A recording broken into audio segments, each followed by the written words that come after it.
Salut tout le monde, je me présente, mon nom est Marie-Ève Dupré, je suis animatrice de l'émission matinale de la radio M105.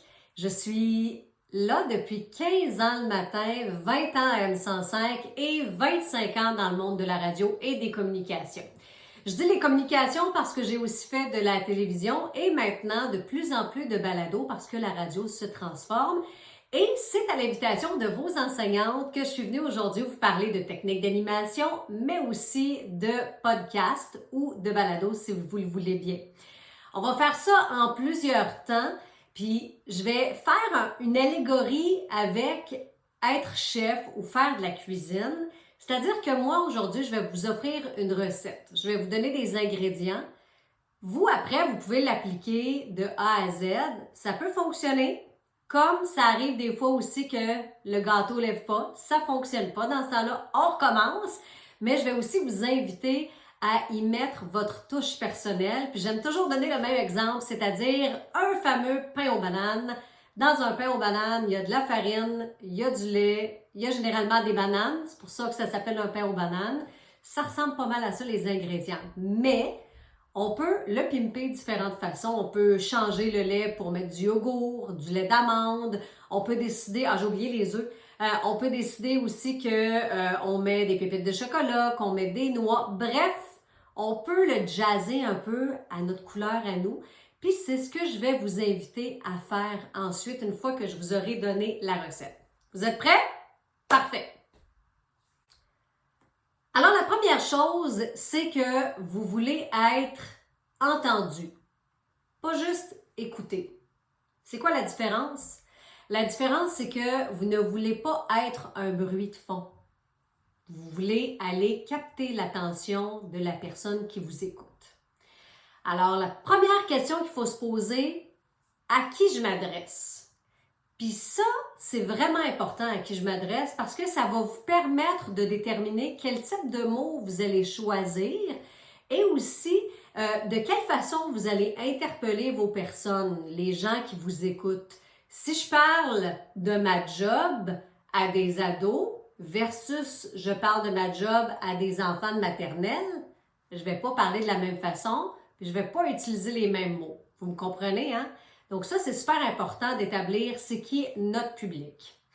Puis aussi, dans quelle situation les gens vont nous écouter. Là, dans votre situation, c'est un balado. Fait que ça veut dire que les gens, normalement, devraient vous avoir choisi. Mais même s'ils vous ont choisi, il faut les garder captifs au complet. Là, une des choses que je ne sais pas, que je n'ai pas demandé à vos professeurs, c'est de combien de temps va durer votre balado. Ce que j'ai compris, c'est que vous alliez parler de Walt Disney, de l'homme et tout ça. Vous allez faire aussi une ritournelle. Est-ce que vous allez faire une ambiance? Je m'explique. Une ambiance, c'est, supposons que vous écoutez un balado où on vous parle de true crime, des vraies histoires de meurtre. Bien, souvent, on va entendre des bruits de pas, on va entendre du vent, on va entendre des portes qui claquent, on va entendre des bruits de papier. Ça, c'est vraiment comme une ambiance. Ce qui fait que quand vous écoutez ça, vous vous imaginez que vous êtes vraiment en train de vivre quelque chose. Ça, c'est vraiment un type de balado particulier. Est-ce que vous allez aller dans ce type de balado-là, d'ambiance? Peut-être. C'est quelque chose qui peut quand même qui peut être assez intéressant. Tantôt, je vous ai parlé du facteur temps. Ça, c'est vraiment important parce que vous allez faire une recherche. Si vous avez 1 minute pour parler de votre sujet, c'est pas vraiment long, là. Vous allez vraiment aller à l'essentiel. Si vous avez 5 minutes, alors vous pouvez m'en donner un peu plus. Si vous avez 10 minutes, bien, vous pouvez vraiment vous étendre sur le sujet. J'aime toujours donner le même exemple, c'est-à-dire l'exemple de la fleur. Comment on fait pour faire pousser une fleur? Bien, on a besoin de terre, on a une graine, on la met dans la terre, on l'arrose, on a besoin de soleil. C'est terminé. Combien de temps ça a pris ça? 20 secondes? Mais je pourrais vous dire que ça prend tel type de terre, qu'il faut mettre la graine à tant de centimètres dans le sol, avoir au niveau de l'eau tant de millilitres et la température de l'eau. Je pourrais même vous dire à quel angle le soleil va être le meilleur pour la plante. Là, ça va me prendre beaucoup plus que 20 secondes. Mais ça, c'est à vous de déterminer dans le temps que vous avez, qu'est-ce que vous pensez qui est pertinent? Qu'est-ce qui va intéresser votre public cible? Pour vous, votre public cible. C'est important de se rappeler ça parce que le balado, vous le faites pour le public cible, puis c'est lui que vous voulez qu'il reste, qu'il vous écoute. Alors, il ne faut jamais penser en fonction de nous, à moins que vous soyez votre public cible. Si le public cible, c'est un adolescent de, je ne sais pas quel âge vous avez, 15-16 ans, ben faites là en fonction de ça, réfléchissez à qu'est-ce qui m'intéresse moi, comment j'aimerais me faire parler. Mais sinon, si c'est un balado pour monsieur, madame, tout le monde, ben il faut réfléchir à la façon de les accrocher eux. Autre chose dans le facteur temps, c'est d'avoir assez de temps pour tout dire. Quand on va manger chez quelqu'un, on commence par l'entrée, il y a le plat principal, il y a le dessert, puis souvent, ben, il y a un petit café. Hein? Bon, si on saute le petit café, c'est pas grave. Mais mettons là que vous allez manger chez un ami, là, puis qu'il vous lance le dessert, puis qu'il vous dit « Ah ouais, dépêche-toi parce que je m'en vais me coucher. » Ça se peut que ça ne vous tente pas de revenir, hein? Bien, c'est la même affaire. Des fois, on pense qu'on a assez de temps pour tout dire, puis là, quand on arrive à la fin, on déboule nos informations parce que là, on sait qu'il ne reste plus beaucoup de temps. Non. Assurez-vous d'avoir assez de temps pour bien ventiler toute votre information. Je ne sais pas si vous allez faire du montage, mais ça peut être intéressant, mais en même temps, ça peut être un couteau à double tranchant. Je m'explique. C'est intéressant parce que vous pouvez faire le balado de la durée que vous voulez, puis après, vous pouvez aller couper. Mais en même temps, c'est pas toujours évident de garder une certaine cohérence quand vous allez couper. Puis des fois, c'est long parce que là, vous écoutez, vous ne savez pas trop où est-ce que vous allez couper. Fait que c'est pour ça que ça peut être vraiment à double tranchant. Moi, je vous conseille vraiment d'essayer de voir, quand vous écrivez un texte, parce que vous allez probablement vous faire un plan, peut-être que vous allez faire de l'improvisation, mais quand même, vous allez vous faire un plan. C'est une des bonnes choses à faire, une bonne pratique. Une page normale, là, comme ça, écrit dans une taille de 14 à double interligne, ça fait à peu près 60 secondes. Ça va vous donner un bon aperçu. Gênez-vous pas aussi de pratiquer certaines choses à voix haute puis en vous chronométrant pour être sûr justement que vous allez avoir assez de temps pour tout dire ce que vous voulez dire. Parce que tout ce que vous avez fait comme recherche, c'est pertinent. On arrive au moment où on enregistre le balado. On a notre micro. J'imagine que vous avez eu une formation là-dessus, mais je vais quand même vous le dire. Idéalement, on parle à peu près à un point du micro. On ne devrait pas être trop collé, puis on ne devrait pas être trop loin. On devrait vraiment être à peu près à un point du micro. Et si c'est un balado où est-ce que vous devez sourire, ne vous gênez pas pour trop sourire. Parce que les gens ne vous voient pas. Alors, le sourire, il va vraiment passer dans la voix si vous l'exagérez. Il faut que vous finissiez d'enregistrer votre balado et que vous ayez mal aux joues. Je vous le dis, là, ça a l'air ridicule, mais essayez. Enregistrez-vous avec un simili-sourire. Après, refaites la même chose avec un plus gros sourire, puis écoutez la différence des deux. Vous allez vraiment voir qu'il y a une très, très grosse différence. Autre chose, j'imagine que vous allez être dans un studio, donc probablement qu'il n'y aura rien qui va vous déranger, mais si vous enregistrez un jour un balado chez vous, assurez-vous qu'il n'y a pas d'animal de compagnie, qu'il n'y a pas un téléphone qui va sonner, qu'il n'y a pas personne qui va venir sonner à la porte non plus, qu'il n'y a pas de distraction autour. Et une chose importante, c'est d'avoir de l'eau à proximité. Parce que qui dit « je parle beaucoup » dit « je vais avoir la bouche sèche ». Et souvent, il y a le facteur stress qui rentre parce que quand on pèse sur enregistrer, je ne sais pas pourquoi on dirait qu'automatiquement, il y a toujours un petit stress qui arrive. Puis là, le stress, là, ça fait la bouche sèche puis ça fait des bruits de bouche pas intéressants à entendre dans un micro. Alors, on prend une petite gorgée d'eau une fois de temps en temps. Au pire, ça, vous le couperez. Ça va être beaucoup plus facile de couper ça que de couper des longs bouts. Juste des petits bouts où est-ce que vous prenez une petite gorgée d'eau. En même temps, ça vous permet aussi, quand vous prenez une gorgée d'eau, de relaxer. Parce que le stress aussi fait en sorte que des fois, on parle beaucoup plus vite. Les silences, c'est important. Dans la vie, il y en a des silences. Alors, prendre une petite pause, se ramener pour pouvoir parler lentement. Si vous parlez trop vite, on ne va pas bien comprendre ce que vous allez dire. Il faut vraiment entendre tous les mots jusqu'à la dernière syllabe. Ça aussi, c'est important. Des fois, là, les gens sont pressés de terminer, puis là, ben, ils terminent leur syllabe dans la... Avez-vous compris ce que j'ai dit? Terminent leur syllabe vers le bas. Mais il faut le comprendre, ce mot-là. Alors, tous les mots sont importants. Et si vous vous arrêtez à un certain moment, prendre une petite gorgée d'eau, ça va vous rappeler en même temps, respire, relax, prends notre temps. Vous allez trouver ça drôle ce que je vais vous dire, mais la journée où vous allez enregistrer votre balado, soyez dans un vêtement dans lequel vous êtes confortable. Je vous le dis, à quel point ça fait une différence parce que, là, je ne sais pas si vous êtes assis ou si vous êtes debout. Si vous êtes debout, bien, ça a un meilleur tonus, là, c'est mieux que d'être assis. Moi, je suis assise aujourd'hui, c'est plus facile pour moi. Mais ça a un meilleur tonus d'être debout. Puis d'être dans des vêtements dans lesquels on se sent bien et agréable, bien, c'est une des choses de moins qu'on va penser si on est serré dans notre pantalon ou si même notre chandail fait du bruit quand on bouge les bras. Ça aussi, c'est important, les bras. Là, vous allez avoir un micro qui est probablement posé sur un bureau. Il ne faut pas appuyer sur le bureau parce que sinon, ça va faire des bruits dans le micro. Alors, comment on est habillé, c'est une des choses importantes. Et rappelez-vous de bien calibrer votre son. Parce que là, aujourd'hui, vous me voyez. Une image de piètre qualité, ça passe toujours. Mais un son de piètre qualité, il n'y a rien de plus désagréable. Alors, assurez-vous de bien calibrer, que vous n'allez pas distorsionner dans le micro, qu'on ne vous entend pas trop fort, qu'on vous entend aussi assez fort qu'on n'a pas besoin de... Hein? Qu'est-ce qu'il a dit, donc? Hein? Alors, ça, c'est important, cette technique-là, de vous assurer que tout fonctionne bien avant d'enregistrer 15 minutes de balado. Hein? Faites comme un petit test, là. Une petite minute où est-ce que vous faites votre première phrase, puis vous validez que c'est correct, puis après, vous pouvez partir en confiance. Les béquilles. Pas les béquilles qu'on utilise avec les bras. Les béquilles de langage. Connaissez-vous les béquilles de langage?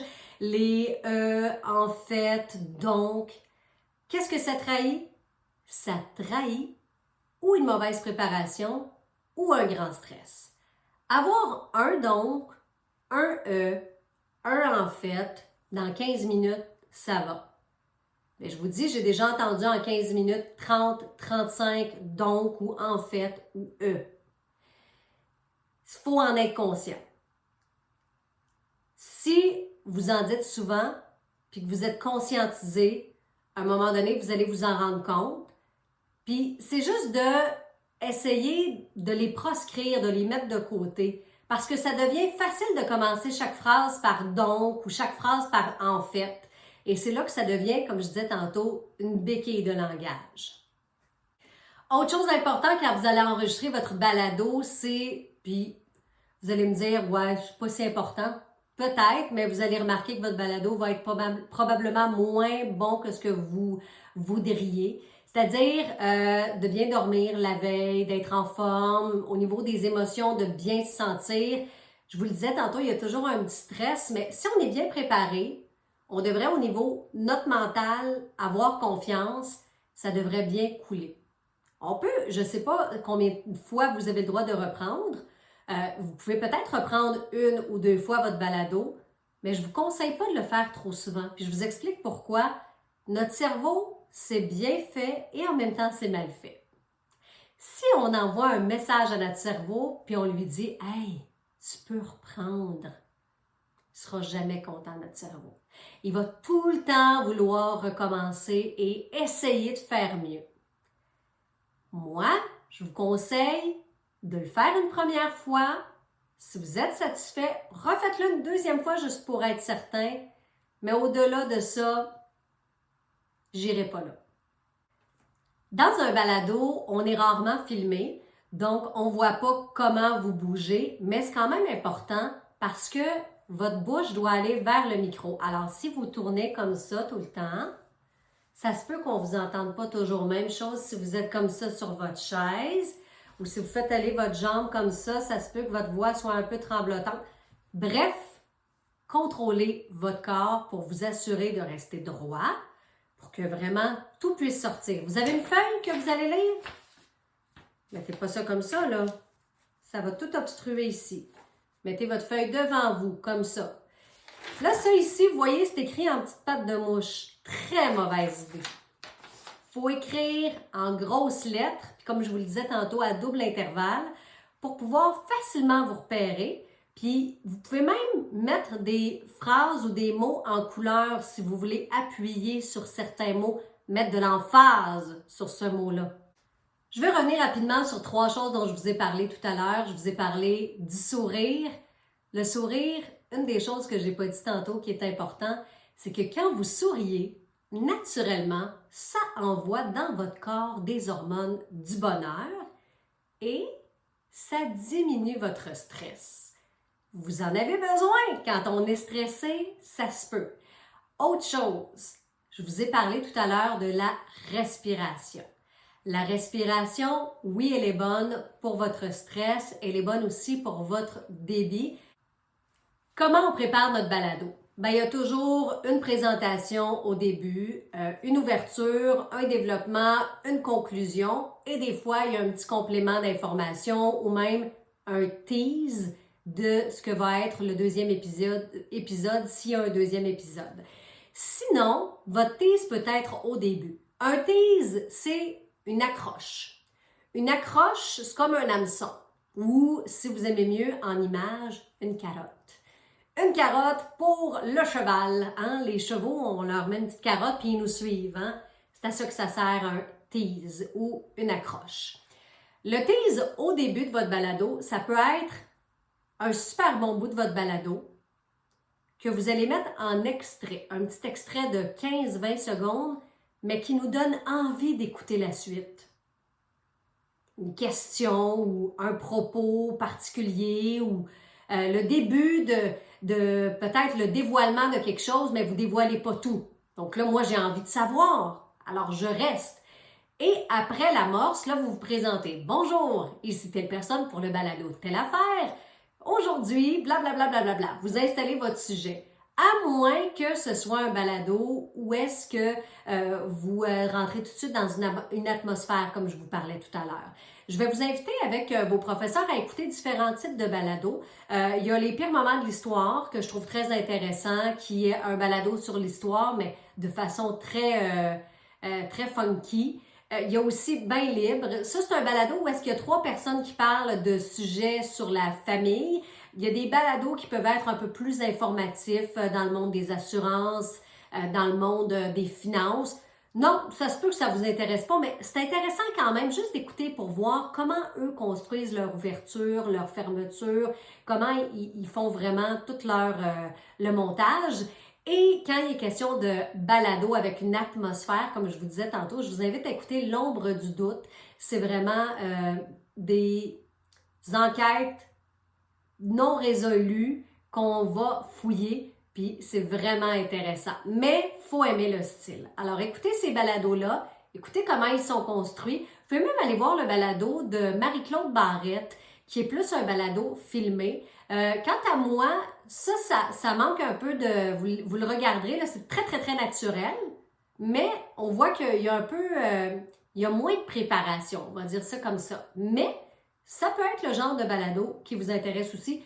Et il y a le populaire de Mike Ward. Il y a aussi La Poche Bleue qui parle de sport. J'ai déjà entendu certains chiffres.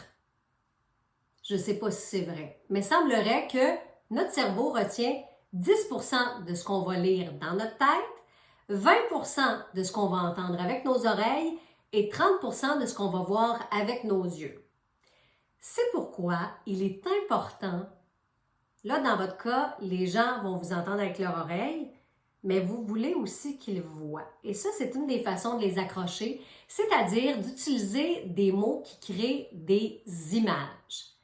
Si vous avez déjà écouté la radio, ça vous est probablement déjà arrivé de regarder la radio.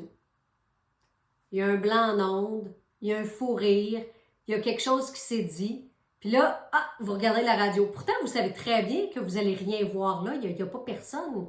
c'est un réflexe. C'est un réflexe parce que justement, il y a quelque chose qui vous a attiré, puis ah, vous l'avez regardé. Des mots images, j'appelle ça comme ça. Au lieu de dire il va faire beau dehors, ben je pourrais dire ça va être un beau soleil à l'extérieur. Au lieu de dire il va neiger, je pourrais dire aujourd'hui on va avoir à utiliser la pelle. Ce sont des mots qui vont permettre aux gens qui vous écoutent de tout de suite avoir l'image dans leur tête. Puis ça permet d'accrocher les gens, tout comme l'amorce dont je vous ai parlé tout à l'heure. La façon d'aller les chercher avec un petit quelque chose de crunchy, un questionnement. Souvent, on commence comme ça, hein? On commence avec une question. Saviez-vous que? Ou avec un fait intéressant, avec des chiffres qui peuvent vraiment nous accrocher. La préparation du balado. Est-ce que c'est mieux de tout écrire? Est-ce que c'est mieux d'avoir juste des points de forme? Est-ce que c'est mieux d'avoir tout ça dans notre tête puis d'improviser? Ça reste à vous. Personnellement, j'aime bien écrire certaines choses.